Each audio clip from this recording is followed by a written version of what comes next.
Anderlecht Veterinary School. The last remaining unrenovated building, out of the 19, that used to make up a veterinary complex, in Anderlecht, Brussels, has stood deserted since the 90s. We're thinking it remains unrenovated, because crews are just straight up terrified to even go near this place.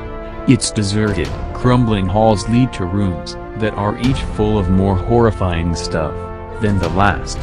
Old, hand-blown bottles of questionable fluids, syringes and other old, rusty medical equipment, and that's just the beginning. The main attractions are the animal heads and brains and assorted parts stuffed into jars throughout the building, which has come to appropriately be called the Horror Labs. Some parts are recognizable, some are not. Holy Land, USA. Holy Land, USA, was once an 18-acre theme park in Waterbury, Connecticut, that at its peak in the 1960s and 70s saw upwards of 40,000 visitors per year.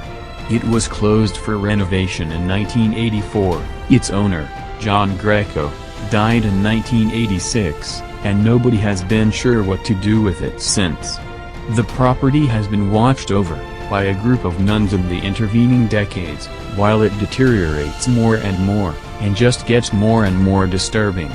As if the crumbling statues, dark and still structures, and obvious vandalism don't get your "let's get the hell out of here" meter in the red. There's also the fact that a teenager was murdered on these deserted grounds in 2010.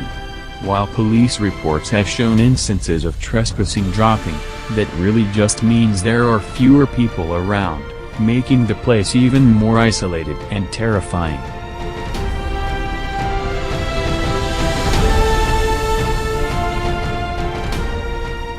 Danvers State Insane Asylum.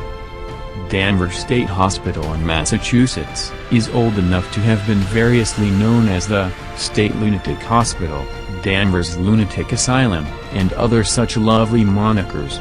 In its most crowded period during the 1920s and 30s, there were controversies over its rumored use of shock therapy, drugs and frontal lobotomies. In fact, it may have been the birthplace of that procedure. Since its closure in 1992, it has fallen into a state of severe creepiness. And yes, disrepair. It was the setting for the excellent 2001 horror film Session 9, and did a lot of the heavy lifting in generating a truly dreadful atmosphere. While there have been efforts to renovate the area, the spirits have not been kind to those efforts.